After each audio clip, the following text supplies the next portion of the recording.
Hello everyone. This lecture is exclusively recorded for first year BSc student of BK Birla College, Kalyan. In last lecture, we have seen the definition of sequences and some of the example of sequences. In this lecture, we will quickly recall the definition of sequences. So we have defined sequences in as follows. So sequence is a function, first of all, from a set of natural number to real number. So a function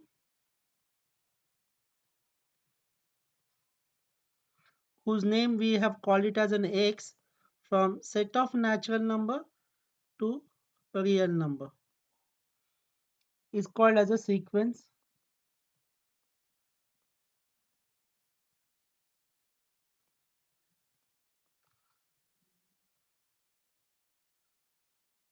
A sequence of real number.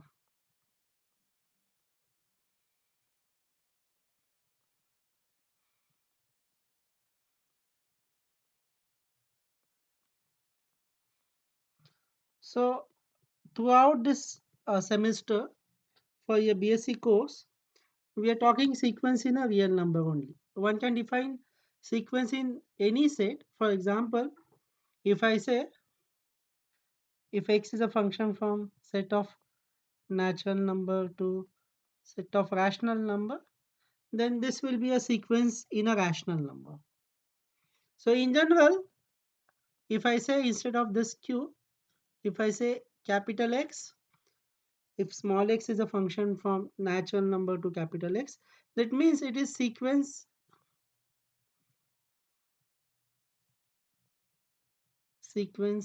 in X. So codomain is equally important. For our BSc course, we will be using throughout codomain as capital, that's set of all real numbers. And how we denote this sequences? It is denoted by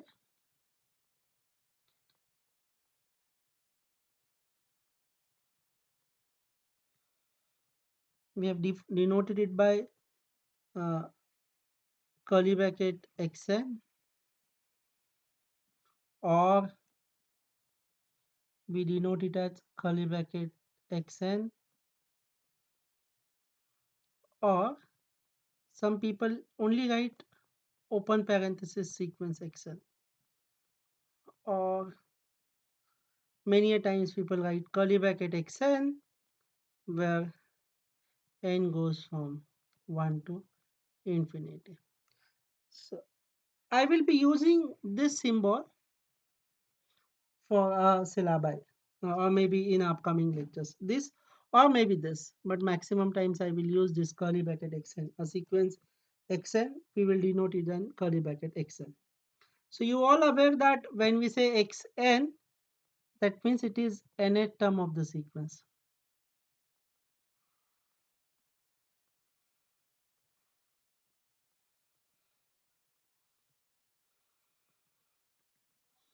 We have already seen a definition of convergent sequence. As a part of formality, let me define here the definition of convergent sequence.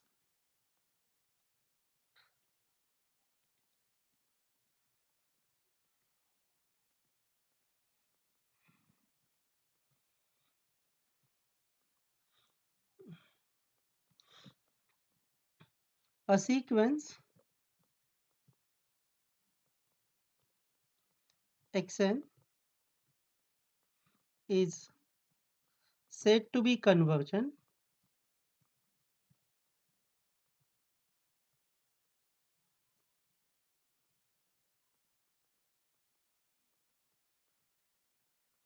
say converges to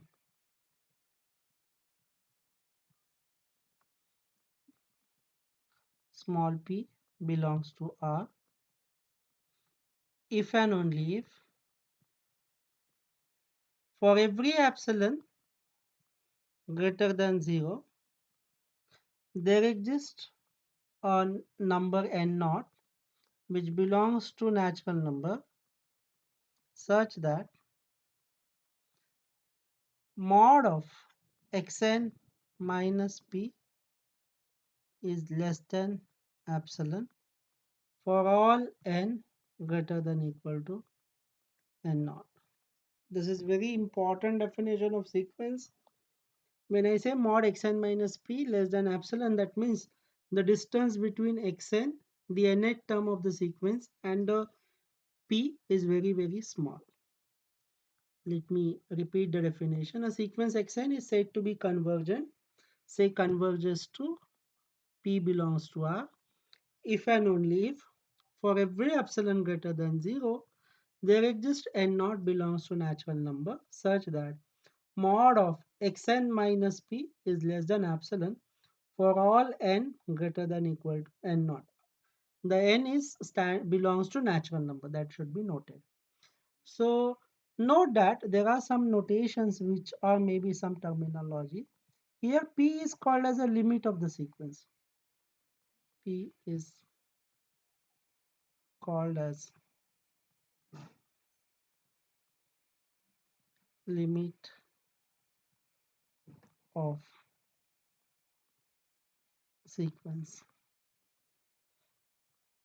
Second notation, if we will even denote this way, we will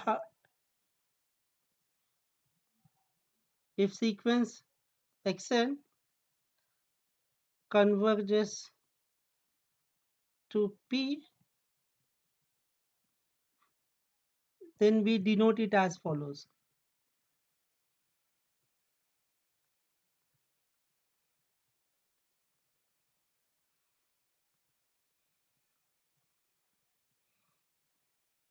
So how we denote? We say the xn, this arrow, we say this arrow stands for tends to p. So when I say xn tends to p, it means that xn converges to p as n goes to infinity. That should be noted. That is, sometimes, many a times, people even write that if xn converges to p, then it is basically limit as n goes to infinity xn, the limit of nth term as n goes to infinity is equal to p. Some people even write limit as of xn only. They do not write even n goes to infinity. It is by default understood that when I only write limit of xn is equal to p, if I do not write as n goes to infinity, it should be understood that by default n goes to infinity. This is a limit definition of convergent sequence. This is epsilon definition, epsilon and not definition of convergent sequence. So there is a very nice property of the convergent sequence. That property is whenever sequence is convergent, it has unique limit. So we will try to prove that property.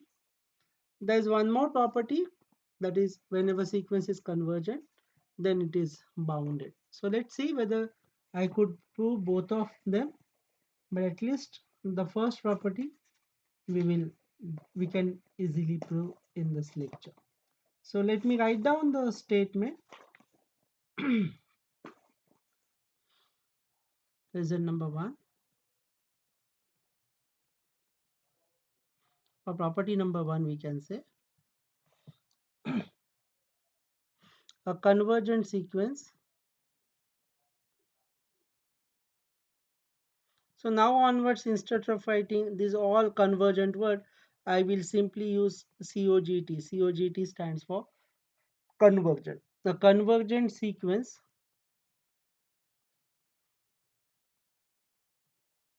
converges to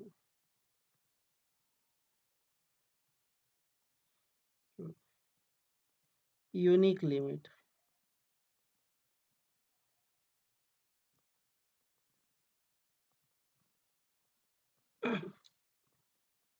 So proof. So first, what is given? So let xn be a convergent sequence in R and converges to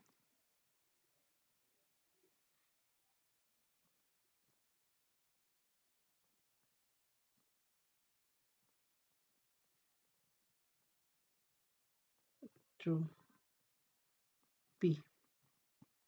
That is xn converges to P. We have to prove that the limit, this limit, P is basically a limit of a sequence. Here it is said that a convergent sequence converges to unique limit. We have to show that this P is unique. So our aim is P is unique. I need to prove that the limit P is unique. The proof is by method of contradiction. We will assume that suppose xn has two different limit.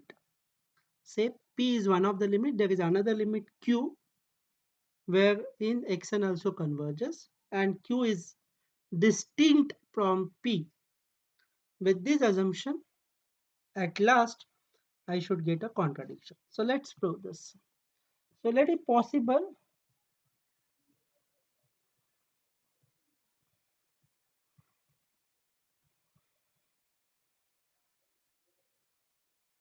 xn also converges to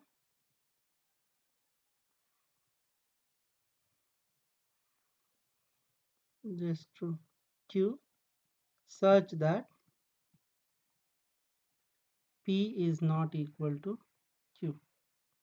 So that is your xn converges to Q. So if xn converges to Q, we can apply the by definition of convergent sequence. So, so by definition of convergent sequence, we can say that for every epsilon greater than 0, there exists n naught belongs to natural number such that mod of xn minus q less than epsilon. Let me for all n greater than equal to n naught. Let me call this as number 1. Similarly, xn also converges to p. So by definition of convergent sequence,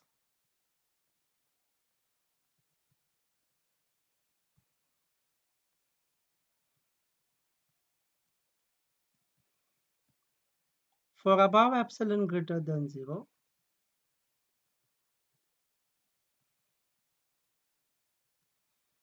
there exists, no, I cannot say n naught. So what I'll do, I will make it this as a n1, so that in other times I will make it as n2. Here also I will say n1. So for above epsilon greater than, there exists n2. Now I will say n2 belongs to natural number such that my mod of xn minus p less than epsilon for all n greater than equal to n2. Let me call it as number 2. Now what I'll do, that's a very crucial step of the proof, that is take n naught is equal to maximum of n1 and n2. When n naught is a maximum of n1 comma n2, this would imply n naught is definitely greater than equal to n1 and n naught is also greater than equal to n2. It means that this n naught will hold inequality number 1 as well as inequality number 2. So above this n naught works for will work for,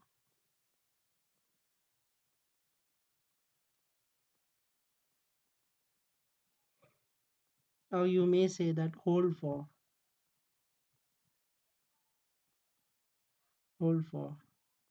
1 as well as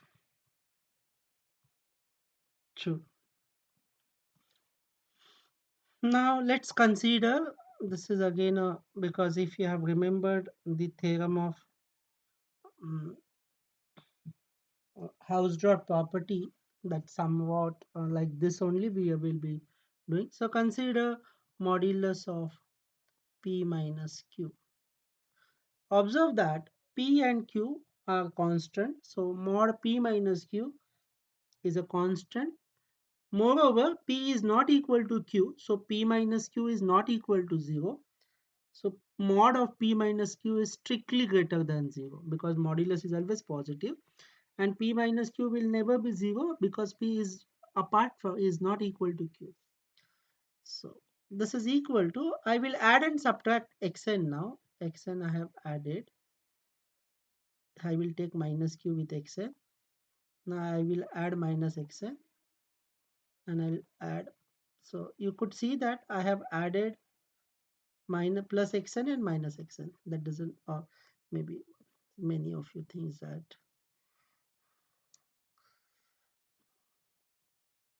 xn minus xn plus p minus q. I have added 0. So let me take the terms. This I will take with this. So xn minus q plus p minus xn. I can use the triangle inequality on this. So this is less than equal to mod xn minus q plus mod p minus xn, which is same as mod xn minus q plus modulus of xn minus p. Why I am saying this? Because if you take minus sign outside, then mod of minus 1 is anyway mod of that number itself. But I know from 1 and 2 mod xn minus q is less than epsilon. This is also less than epsilon. Whenever, I will not say n1 and n2. Now I know that n0 will work for 1 as well as 2. Whenever n0 is greater than, whenever n is greater than equal to n0. Now, if you just go to the 1, I did some here. I should have done it for all n greater than equal to n naught, n2. Here I did mistake. Please. No, it's okay. It's okay. This is not a mistake. N greater than equal to n2. Yeah, that's fine. So what I got is as follows. I got mod of p minus q is less than 2 epsilon. Right. So epsilon is in our hand. We can choose that epsilon. So choose epsilon is equal to mod p minus q upon 2, because this inequality will work for anywhere. So this is strictly greater than 0. So if I use this epsilon, then I will get 1 is less than 1, which is a contradiction. So why I got a contradiction? Because of our wrong assumption. So our wrong, so hence whenever sequence is convergent,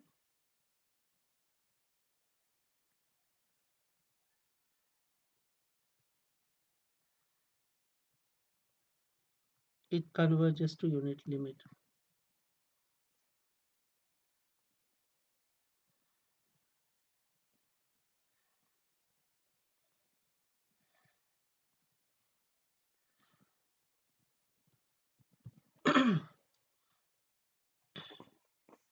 Well, on the same line, there is a nice property called as whenever sequence is convergent, it is bounded. So before proving bounded, let me define the boundedness property of sequence. So a sequence xn is said to be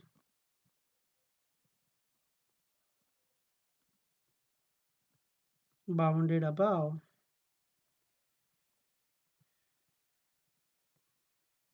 if there exists a real number k such that xn must be less than k for all n belongs to natural number. So this is bounded above definition. On the same line, we can define bounded below also.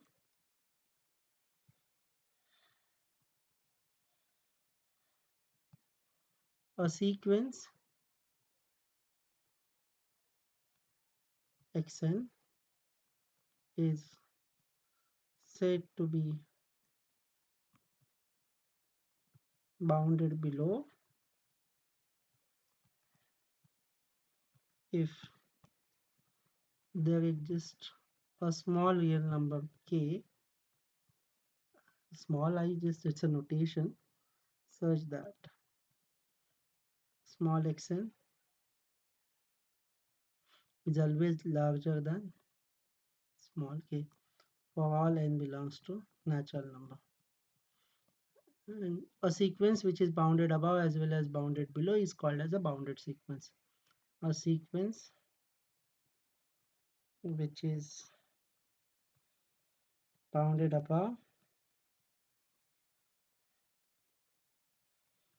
or and not or and bounded below as well as instead of bounded above as well as bounded below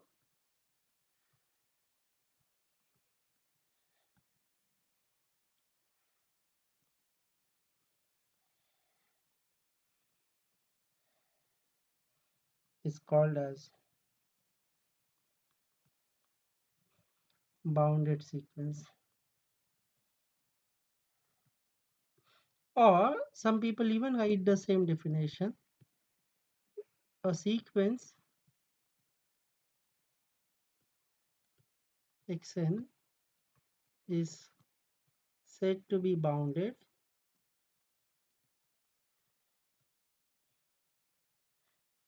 if and only if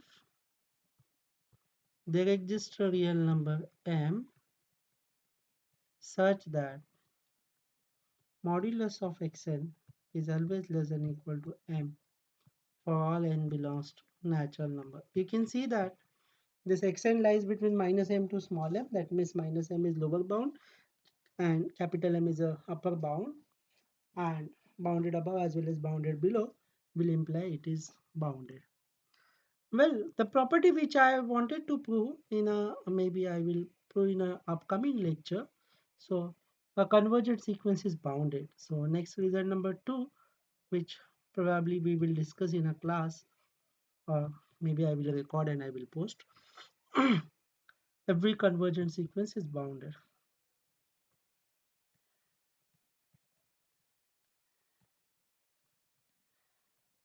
So maybe my aim of this unit 2 video recording, I will try to record the theory lectures, and the numerical type questions we will try to discuss in a lecture. Uh, of course, you have already done one nice example that a sequence 1 upon n is convergent. And you must have realized that to show that sequence 1 upon n converges to 0, you must have used the Archimedean principle. So Archimedean principle, in a lecture, we have you have seen that Archimedean principle has been used uh, to prove a sequence 1 by n is convergent. Well, in upcoming lectures, we will even explore the few more properties of sequences, and even we will see the examples of sequences. Thank you. Thank you so much.